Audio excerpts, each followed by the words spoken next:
লক্ষ্য 26 আজ বাঁকুড়ায় মমতা এসআইআর মাঝেই আজ বড়জোড়ায় সভা। বছর শেষে মেগা রাজনৈতিক সভা মমতার। এসআইআর নিয়ে সুর চড়াবেন তৃণমূল নেত্রী। আরো বিস্তারিত জানাবে আমাদের সঙ্গে রয়েছেন আমাদের প্রতিনিধি আবির ঘোষাল। আবির, লোকসভা নির্বাচনে বাঁকুড়া সিট তৃণমূল কংগ্রেস জয়লাভ করেছিল, কিন্তু একাধিক তার মধ্যে বিধানসভা আসন রয়েছে যেখানে প্রাপ্ত ভোটের ফলের হিসেবে বেশ কিছু ওঠাপড়া নজর করতে পারা গিয়েছে।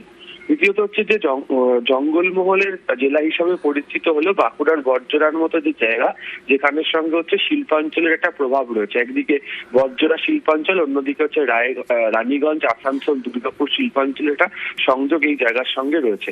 ফলে এই জায়গাতে দাঁড়িয়ে রাজনৈতিকভাবে এক, শিল্পাঞ্চলের মানুষের কাছে বার্তা, দুই, অবশ্যই জঙ্গলমহলের একটা বিস্তীর্ণ অংশের মানুষের কাছে বার্তা পৌঁছে দেওয়াটা সম্ভব। এসআইআর প্রক্রিয়ার মাঝে দাঁড়িয়ে তৃণমূল কংগ্রেসের কি অবস্থান সেটা গত কয়েকদিন ধরে বিভিন্ন ক্ষেত্রে তৃণমূল স্পষ্ট করেছে, এবং একদম দুদিন পর থেকেই 1 জানুয়ারি থেকে তৃণমূল কংগ্রেস পুরোদস্ত নির্বাচনী প্রচারে নামছে, সেই কর্মসূচিও তারা গ্রহণ করে ফেলেছে।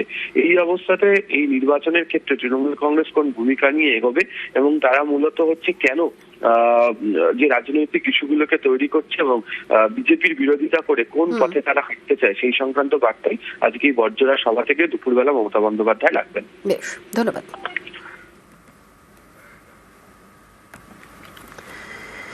এসআইআর আবহে 26-এর প্রচার শুরু তৃণমূলের। বিধানসভা ধরে ধরে প্রচার কোঅর্ডিনেটর তালিকা প্রকাশ। 34 সাংগঠনিক জেলার প্রচার কোঅর্ডিনেটরের নাম প্রকাশ করল তৃণমূল। বীরভূমে প্রচারের দায়িত্বে কোর কমিটি। 1 জানুয়ারি থেকে ভোট প্রচারে তৃণমূল।